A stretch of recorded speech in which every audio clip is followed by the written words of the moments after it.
Civilization carries a curse.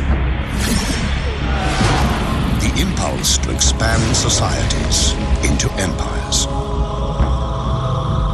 Humans have no monopoly on conquest.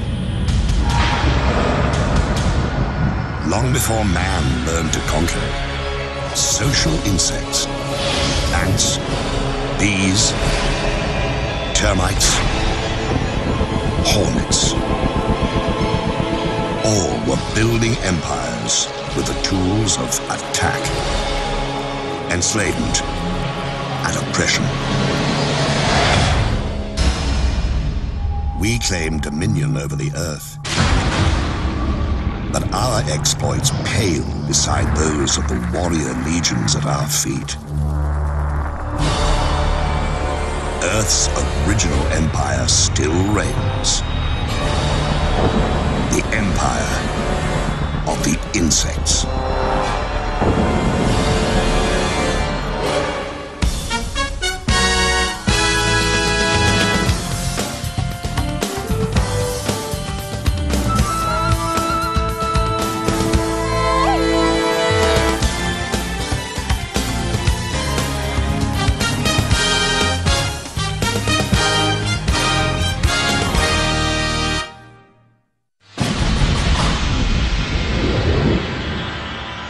Here is a tale of empire, the uses of power, the horrors of domination, the rise, the rule, and the ruin of a cunning empress.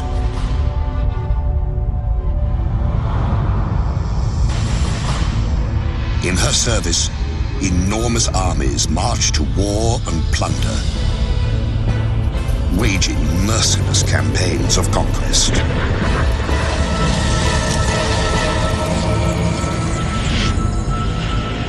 Great empires are forged in violence.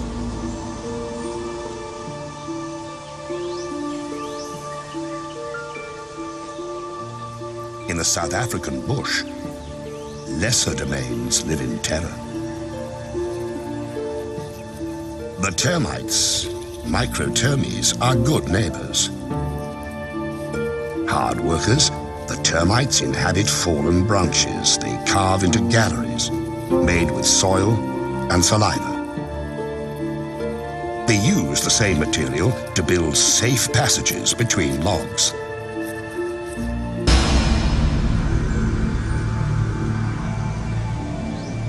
But the termites must be vigilant.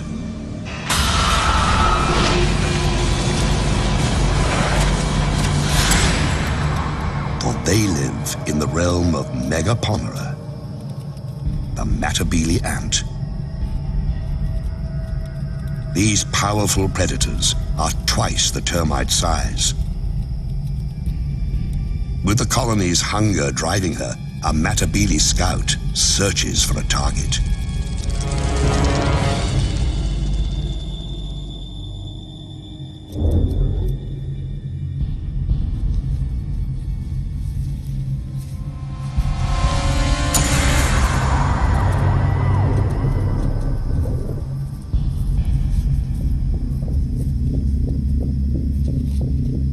The termites know that shadow and what it means. War is coming. Soon. They can do nothing as the scout marks the target and a path to their home. The scout returns to the main force to recruit a raiding party from among her sisters at an abandoned termite mound the Matabele have commandeered.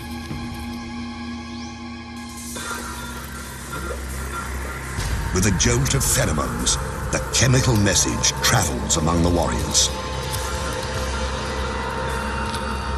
It's a perfect time to attack, early in the day, before the heat rises.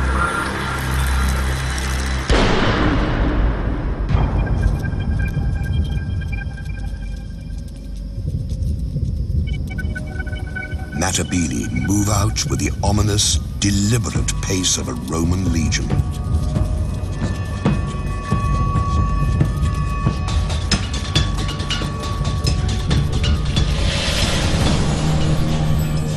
Like legionaries, the ants wear armor. Their exoskeletons can withstand all but the harshest blows. They sting with highly toxic venom, but their heaviest weapon is their jaws, able to rip opponents to shreds.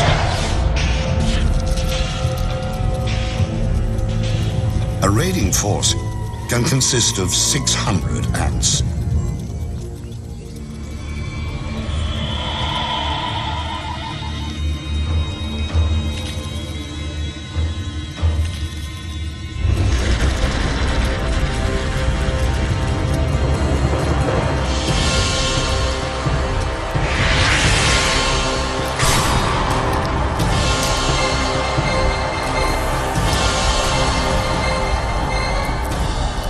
The first wave breaks the battlements, ripping open mud galleries, probing for cracks in the wood. Now, the smallest Matabele attack. These tunnel rats make relentless forays into the termite sanctuary.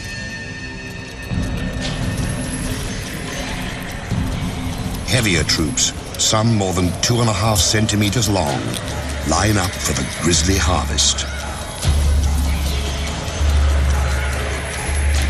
It's the devil's buffet.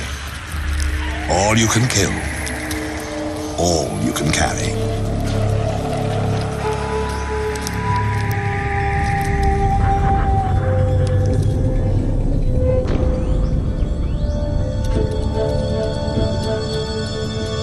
One raid might claim 4,000 victims.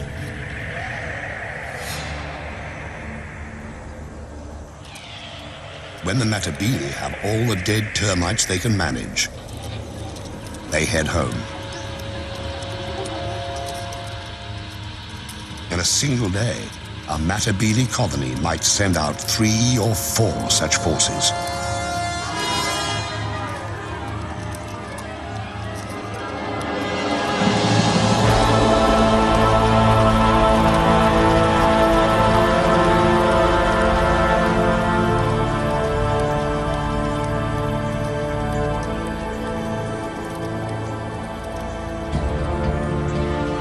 Soon, the big ants will move their base to richer hunting grounds. But today, their young will feast like kings, fattened on the spoils of war.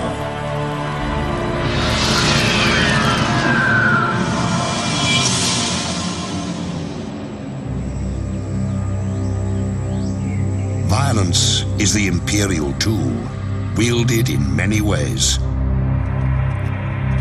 Sometimes to disrupt, sometimes to control.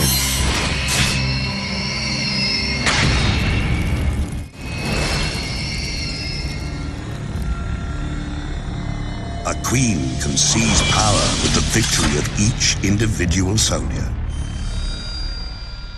or by overwhelming force. Some empires grow so large, they send everything fleeing before them.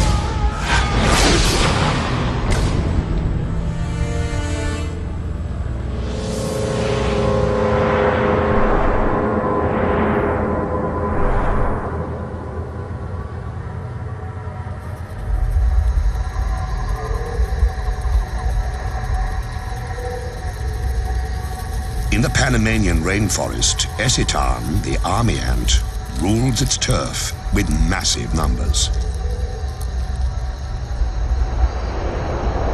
Army ants travel in deadly columns, a lethal force ever on the move. But this is not an attack. These ants, 500,000 to 700,000 of them, have been marching all night, their young in tow. Theirs is a nomadic existence, embodied in their bivouac. Army ants are their own fortress. A living, breathing domain that travels on countless legs. And those legs are strong.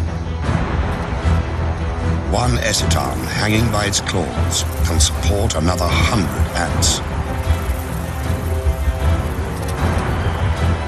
For a man to match that feat, he'd have to hold up 3 armored vehicles.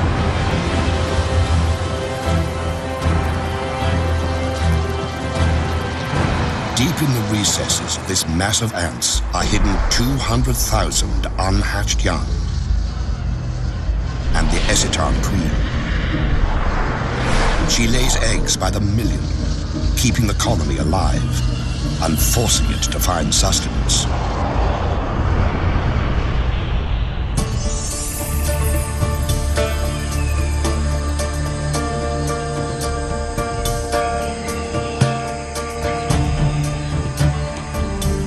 Dawn, and the bivouac stirs.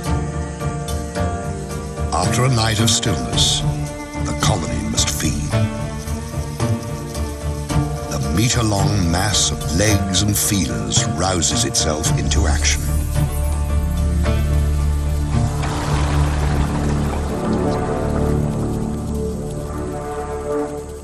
The ants begin in columns that branch apart and widen, becoming an invincible tide that can travel 300 meters a day. It's called a swarm raid, and it consists of several 100,000 ants.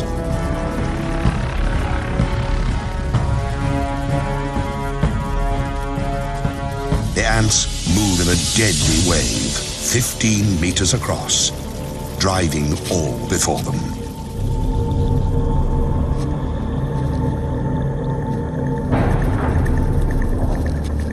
Those who fail to flee are doomed.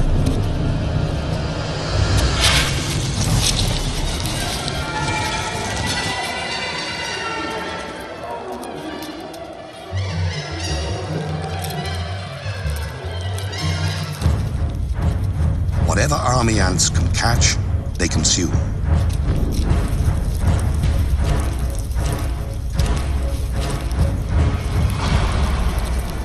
The attackers shred their prey so they can carry it back to feed the young.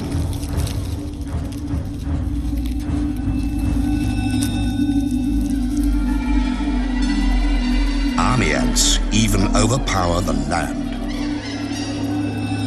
They instinctively form bridges that carry the swarm over gaps and gullies. Across these living structures flows a steady stream of corpses. 30,000 a day.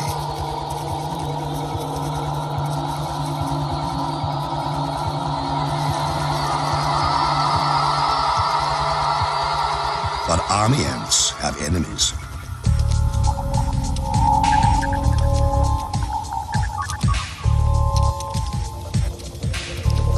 Along the swarm's edges, bandits try to pick off stragglers.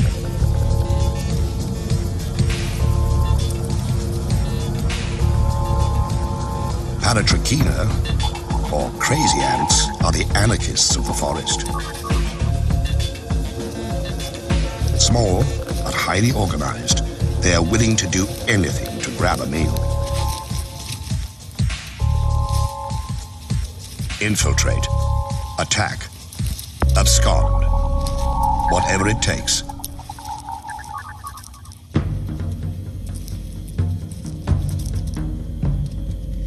Instead of stingers, the crazy ant has spray jets that spew paralyzing venom. It lets the cruel little soldiers take down much larger opponents.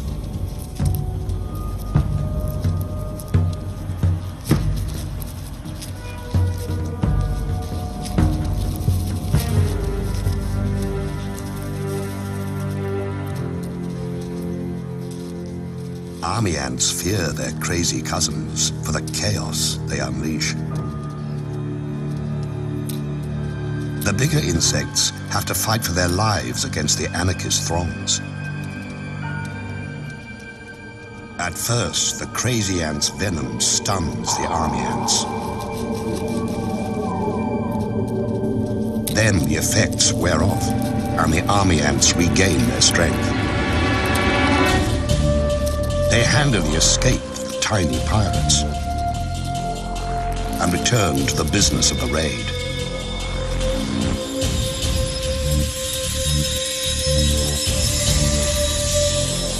In a week, an army ant colony kills and eats 250,000 creatures.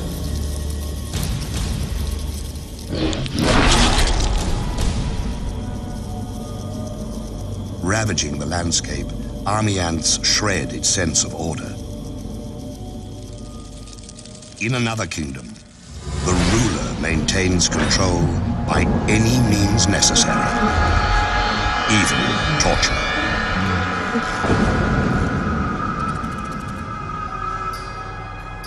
The Empress can afford to be gracious.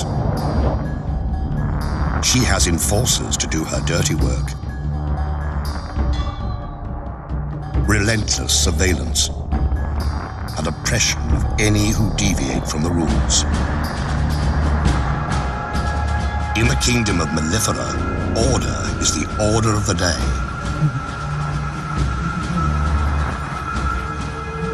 Every day. Mellifera, European honeybees, seem to lead a sweet existence, gathering pollen and turning it into gold.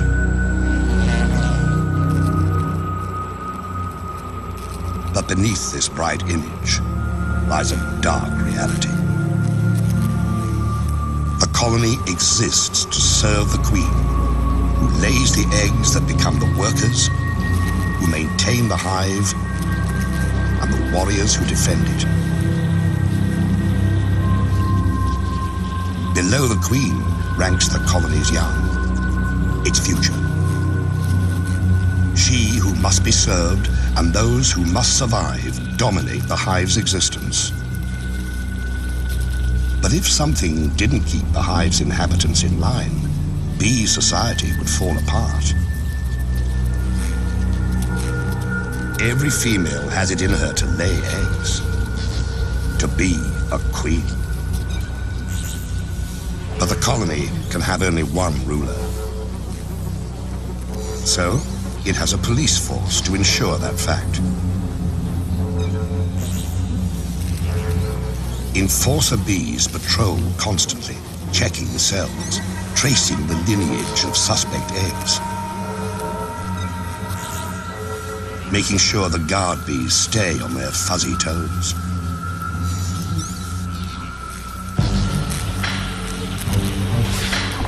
The police are on the alert for subversive social deviants, revolutionaries. And in the hive, it takes very little to cross that line. All a rebellious female needs to do is lay an egg. By the regulations of the Mellifera police state, that's a crime.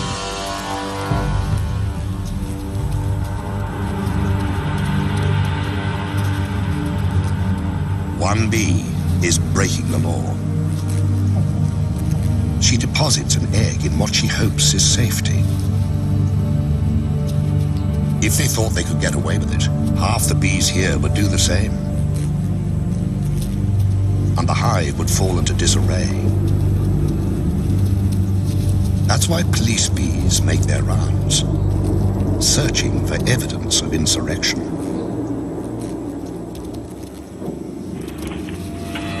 And they find it. For them, an outlaw egg contains the seeds of the colony's destruction, and so it must be destroyed.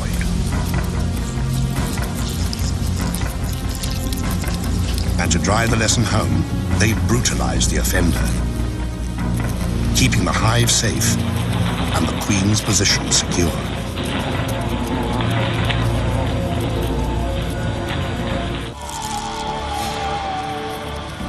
The natural order demands surrender. But in other realms, something far worse awaits.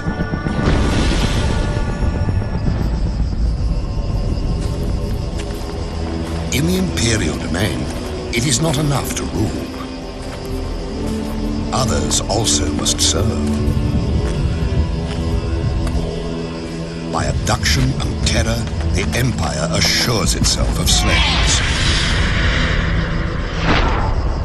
Warriors carry the captives into servitude. Strangers in a strange place. In Arizona, the kingdom of Polyergus needs its slaves. The queen has her consorts, the warriors, to do her bidding. All of these live royally, thanks to a servile class. Polyergus, the slave raider ant, requires slaves because the species has grown so specialized it cannot care for itself. Massive mandibles, perfect for killing, have little use off the battlefield.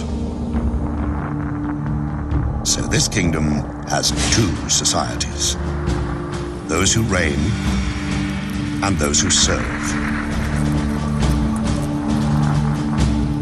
The servant ants, dwarfed by their masters, are of the species Formica. They forage for food, raise the royal young, minister to the queen's every need and those of her workers. Born into bondage, they will die slaves. But this kingdom has woes. Its Formica slaves are dying of old age. It's time for the slave-raiding Polyergus to do what they do best: kill and plunder.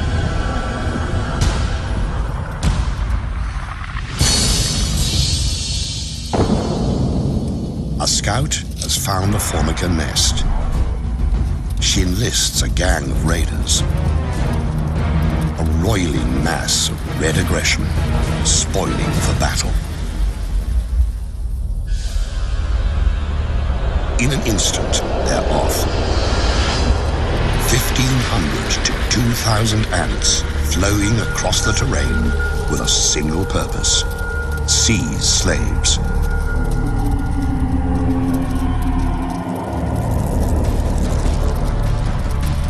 Streaming into the Formica nest, the Polyergus raiders unleash hell. They kill, but only when need be. They've really come to steal the unhatched Formica young.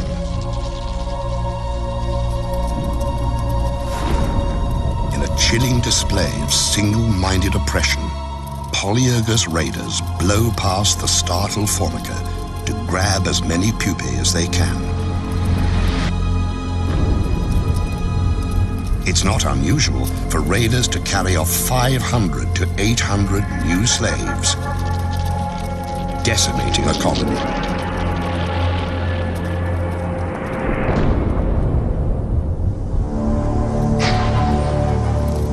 The raiders transport the kidnapped Formica brood back to their kingdom. When the stolen Formica hatch, they will believe the Polyergus nest is where they belong. Another generation of Formica will become slaves.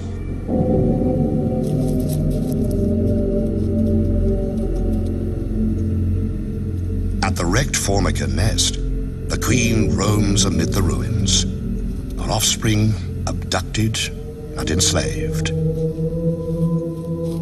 She has been spared. But in other realms, innocents suffer unspeakable horrors.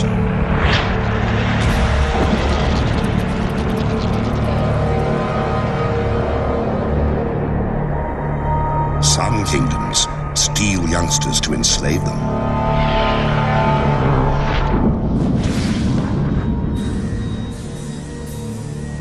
Others take no prisoners. slaughtering the defenseless to feed their own young. Winged horror has a name.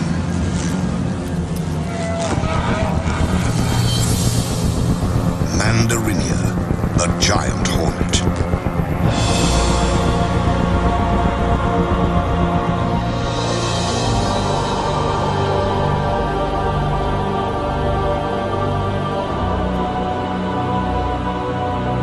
Their reach extends across Japan. Their empire reigns in dark, secluded places.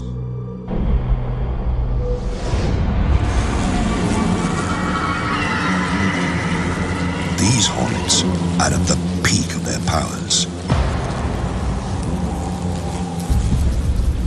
Their queen is vigorous. Her workers are strong.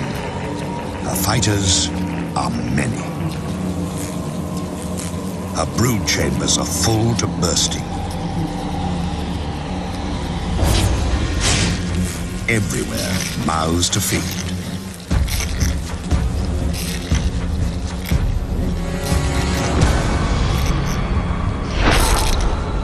Countless larvae signal their relentless hunger by scratching at the walls of their cells. The grating drives the adult hornets into action.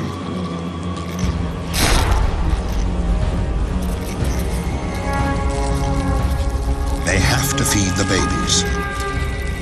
And hornet babies live on flesh, ground into meatballs, and delivered by their caregivers.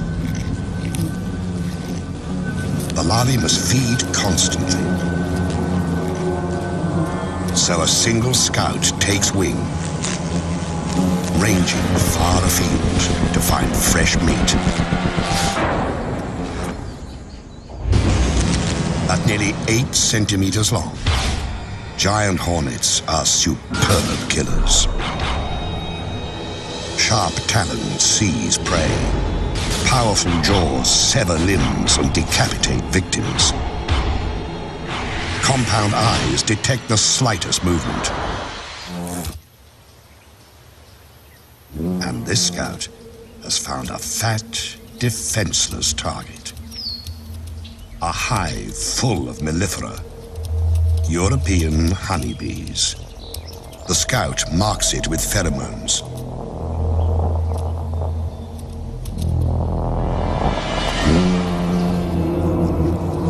These bees aren't native to Japan. They arrived during the last century, imported because they produce more honey and are less combative. Because the alien bees didn't evolve with the giant hornets, they have no way to fight an attack.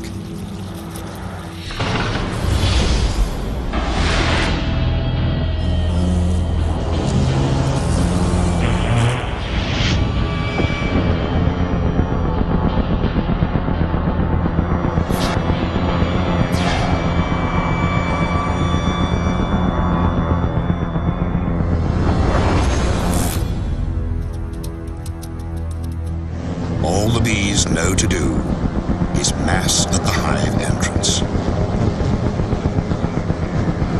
There, they prepare to fight to the death.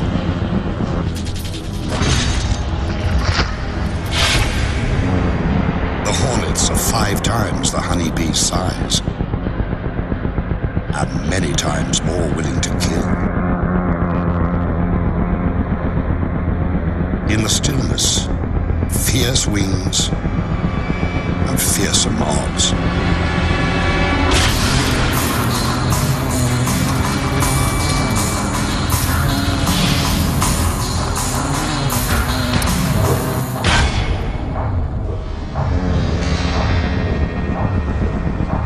Valor has no place here, and yet the brave bees will not surrender or flee. They will kill a hornet or 2. But what is one dead hornet when so many live? Reveling as they do in the deaths of bees by the thousand.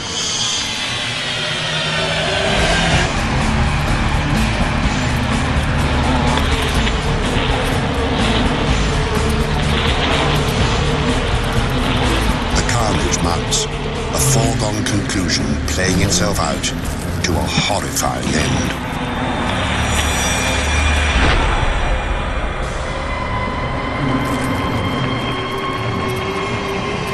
In only hours, 20 or 30 hornets can wipe out a hive of 30,000 bees.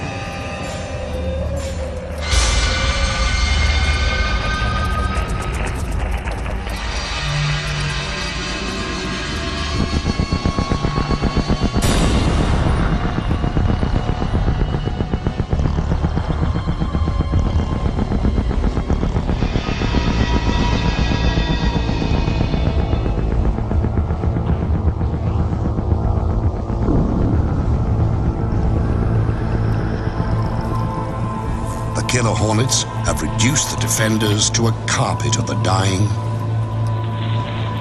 and the dead.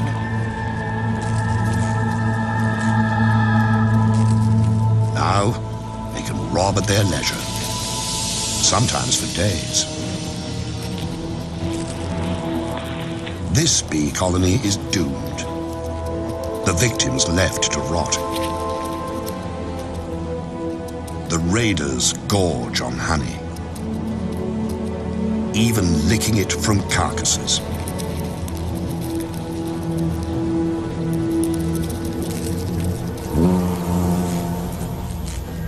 The unborn bees will be chewed into protein paste and fed to the hornet young.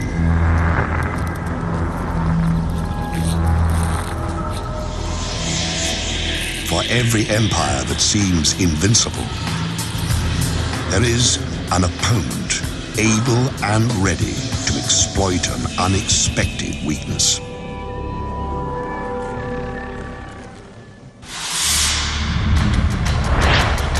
Empires attack, but they also must defend themselves. No matter how strong the fortress, the best defense is knowing your enemy.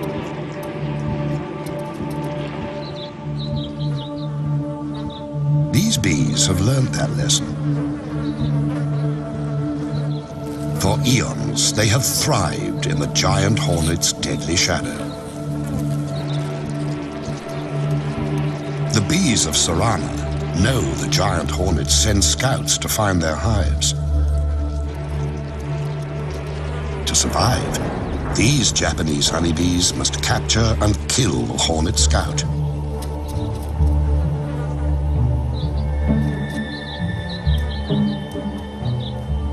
And to do that, they have a secret weapon.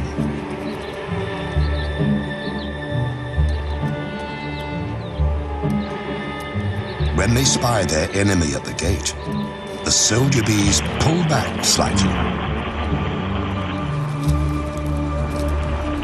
Their waggling signals a sneak attack. They're enticing the hornet to enter their hive. When she takes a few sacrificial targets, the bees attack. In a horde, the defenders rush the hornet scout, enveloping her in a wave of bee bodies.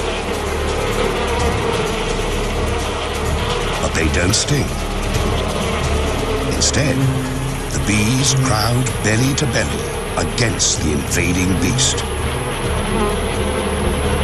Vibrating their abdomens, they create a ball of heat that clasps the hornet at its livid core. It's a battle with narrow margins. The bees can stand temperatures up to 50 degrees. The hornet can only survive to 46. The temperature of the core, 47 degrees. For 20 minutes, the squirming orb presses onto its prey. Bees die. Others step up. If the scout escapes, all is lost.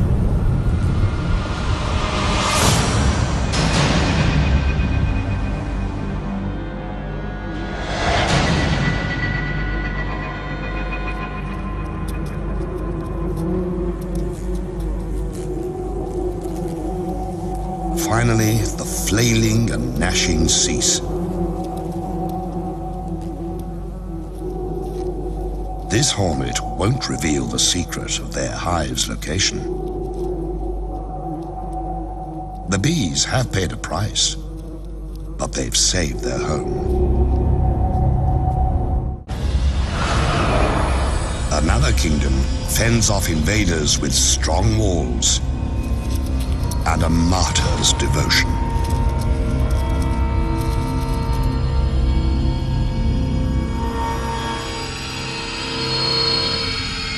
In the land of Macrotermes, jousting for territory and resources never relents. An imposing citadel harbors a colony of African termites. Inside, a labyrinth of narrow passageways and bulkheads designed to thwart invaders.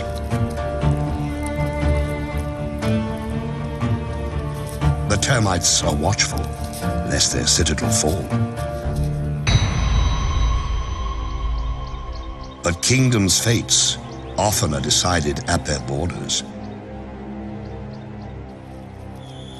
A remote outpost can be all that stands between survival and the empire's collapse.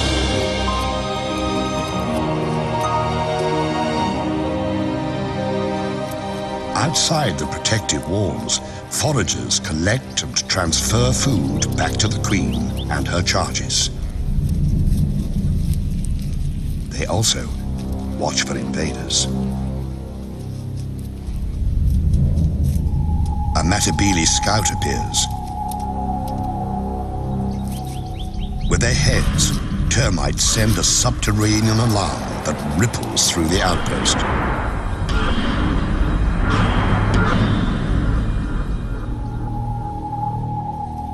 At the edge of the compound, a platoon of defenders occupies a fallen branch. These soldier termites are strong and agile, prepared to give the last full measure. Few of their kind grow this large and strong. Their jaws can cut through human flesh. The encounter begins by ones and by twos.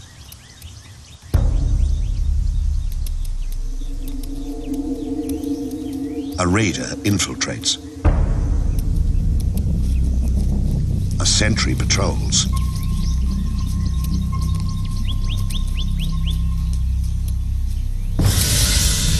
One death, and the battle is joined.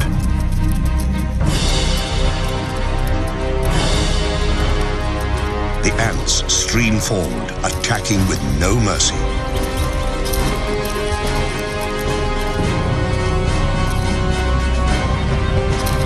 Using their mandibles, the termites attempt a defense. It's no use.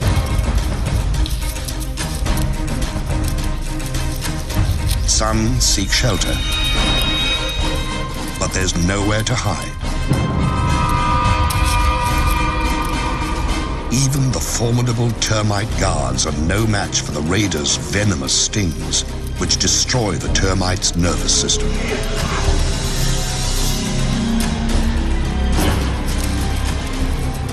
It's more feast than fight, as ants sting and slash the defenders to pieces.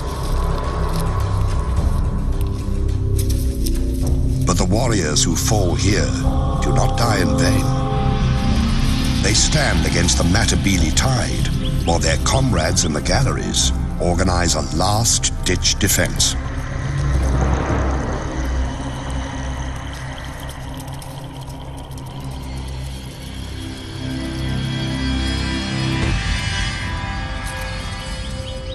At the gates, the fighting intensifies. It's a classic tactic. Against superior forces, seize and hold the narrow passage. Stand your ground. Come home with your shield, or on it.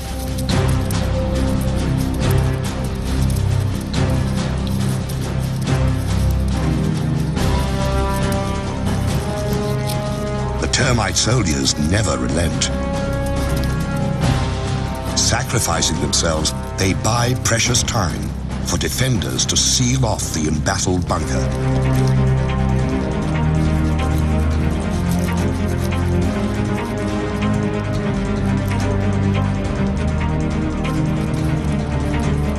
Denied entry, the Matabele withdraw to attack another day. The termite colony is safe, but at a terrible cost. The departing ants carry off hundreds of termite corpses that will nourish the invaders.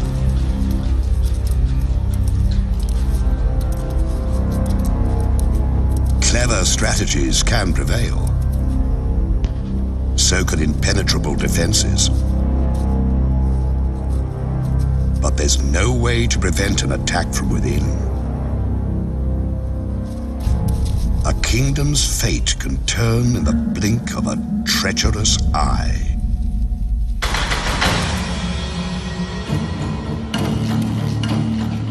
Power belongs to those who hold it, and to those who seize it.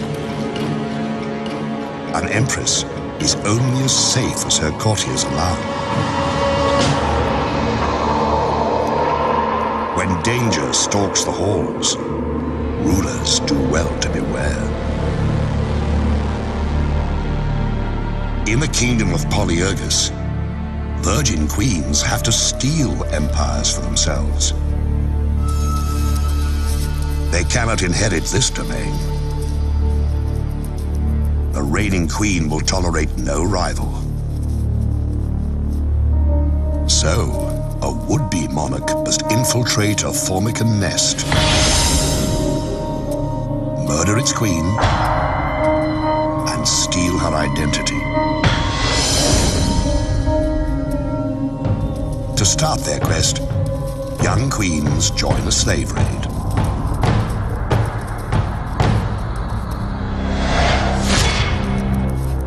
En route, they mate and shed their wings, a sign that they now bear the seeds of empire.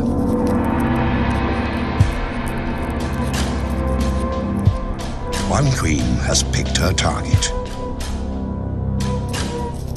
She approaches the Formican nest, ready to seize power.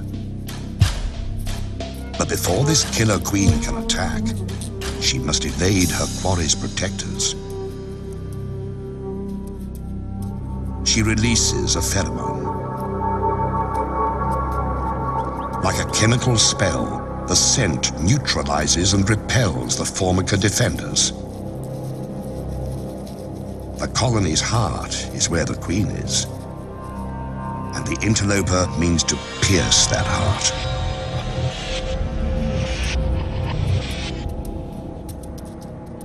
She's fixed on her mission: assassinate the queen and take her place.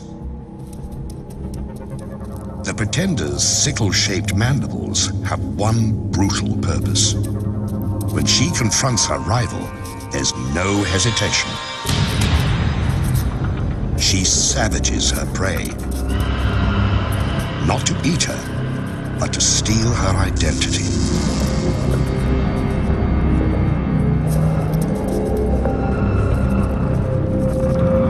Attendants try to pull the wounded queen to safety, but the murderess will not allow it.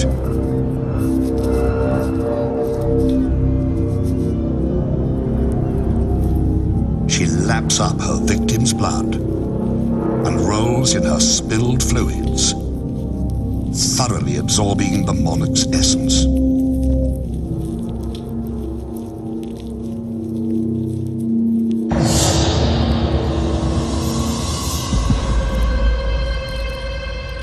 After 20 violent minutes, the Formican queen is left to die.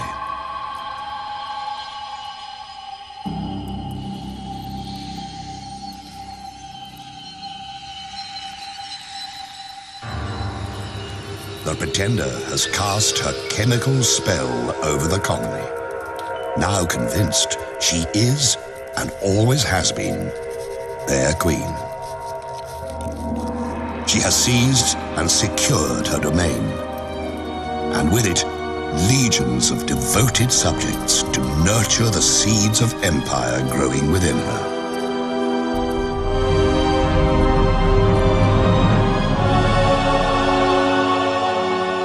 Rulers rise up,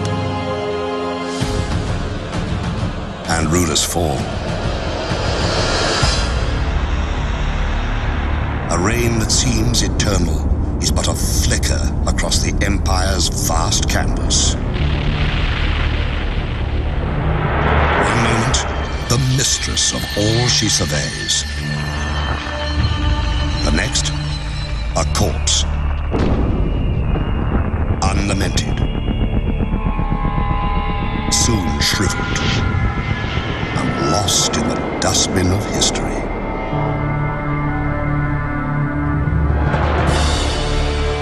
The Queen is dead.